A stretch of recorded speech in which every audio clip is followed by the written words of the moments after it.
Trendy বুলছন দালাল চেকশ্যনত আপোনালোক সকলোকে স্বাগতম জনাইছোঁ। আজি আদানী গ্ৰুপৰ শ্বেয়াৰবোৰৰ আকৌ আগৰ নিচিনাই অৱস্থা হ'ল।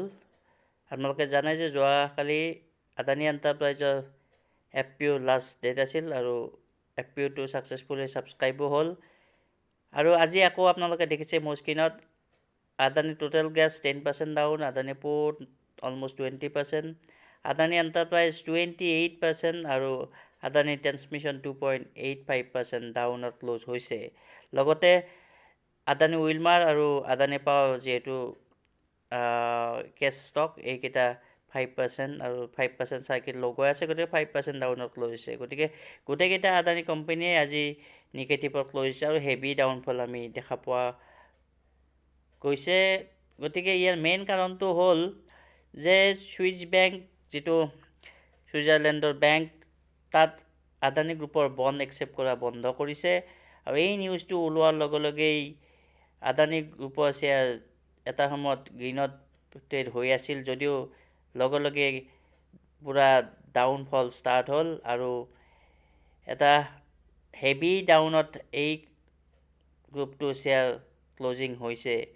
গতিকে ছুইছ ক্ৰেডিটে যিটো ৰিপৰ্ট দিছে তাত কৈছে যে আদানীৰ বণ্ডৰ ভেলু এতিয়া অলমষ্ট 0। গতিকে এই নিউজটোৰ কাৰণে আদানী গ্ৰুপৰ অৱস্থা আজি আকৌ বেয়া হোৱা দেখা গ'ল।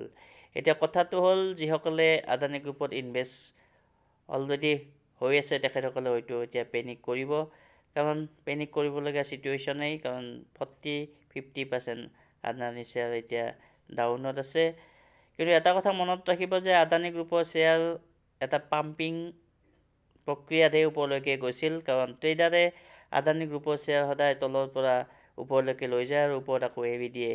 এতিয়াও যদি আপোনালোকে চাই আদানী এণ্টাৰপ্ৰাইজ কিন্তু 1 yearত 43%হে ডাউন দেখা পাব। গতিকে আপুনি ভাবি চাওক, যিটো সময়ত আন ভাল ভাল কোম্পানী মাজে মাজে 50-60% ডাউন হৈ আকৌ কাৰেকশ্যন হৈছিল, কিন্তু আদানী গ্ৰুপত সেইটো সময়ত কিন্তু সদায় ওপৰতে আছিল।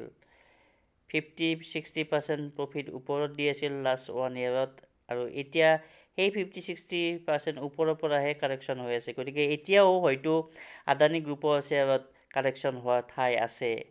আপ টু 60% আপোনালোকে প্ৰত্যেকটা কোম্পানীতে ৱেইট কৰক। আৰু যদি আপোনালোকে সঁচাই ৰিক্সি ট্ৰেডাৰ হয় বা শ্বৰ্ট টাৰ্ম ইনভেষ্টমেণ্ট কৰিব বিচাৰে, 65-70% ডাউন যোৱাৰ পিছত নিশ্চয় আপোনালোকে সেইকেইটা কোম্পানীত নজৰত ৰাখিব পাৰিব ট্ৰেডিঙৰ কাৰণে। কিন্তু ইনভেষ্টমেণ্টৰ কাৰণে এতিয়াও সময় লাগিব। আদানী শ্বেয়াৰ হয়তো 2-3 মান্থ এনেকেই এবাৰ ওপৰলৈ গৈ আকৌ তলত আহিব, কাৰণ ট্ৰেডাৰবোৰে তলত বাই কৰি ওপৰত চেল কৰিব। গতিকে এটা ৰেঞ্জত হয়তো আদানী গ্ৰুপৰ শ্বেয়াৰ কিছুদিন থাকিব। গতিকে যিসকলে ৰিস্ক ল'ব নিবিচাৰে সেইসকলে এই গ্ৰুপৰ শ্বেয়াৰৰ পৰা এতিয়া দূৰত থকাটোৱে ভাল। আৰু যিসকলে অলৰেডি কিনি থৈছে, যিহেতু এতিয়া হেভি লছত আছে, তেখেতসকলে লছ বুকিং কৰিব নালাগে, জাষ্ট ৱেইট কৰক। অকণমান বেছি টাইম হয়তো ৱেইট কৰিবলগীয়া হ'ব পাৰে, কাৰণ এনেকুৱা এটা চিটুৱেশ্যন, যিটো চিটুৱেশ্যনত অলৰেডি 2 এদিনত 28% এনেকৈ যদি ডাউন হয়, নিশ্চয় এটা পেনিক চিটুৱেশ্যনে হৈছে।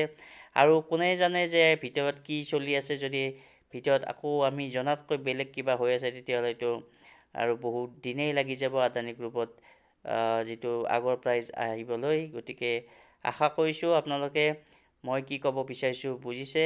জাষ্ট ৱেইট কৰক আৰু এটা ৰেঞ্জলৈকে আহিব দিয়ক। যেতিয়া সকলোৱে পাহৰি যাব, তেতিয়া যেতিয়া এই কোম্পানীকেইটা আকৌ ওপৰলৈকে মুভমেণ্ট যদি লয়, তেতিয়াহ'লে আপোনালোকে তেতিয়া এভাৰেজ কৰি আপোনাৰ লছ অকণমান কম কৰিব পাৰিব। কিন্তু এতিয়া এইকেইটাৰ পৰা দূৰত থকাটোৱে ভাল।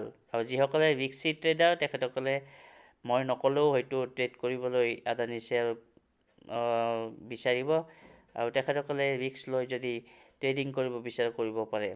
গতিকে এই নিউজটো পোৱাৰ লগে লগে ছুইছৰ আদানী গ্ৰুপ হয়তো কাইলৈকো আকৌ ডাউনত যাব পাৰে, আৰু হয়তো কিছুমান ছাপৰ্টৰ পৰা ওপৰলৈকে আহিবও পাৰে। গতিকে ভিডিঅ'টো চাই কেনে পেলাই আমাক জনাব, আৰু চেনেলটো যদি ছাবস্ক্ৰাইব কৰা নাই ছাবস্ক্ৰাইব কৰি দিব। ধন্যবাদ।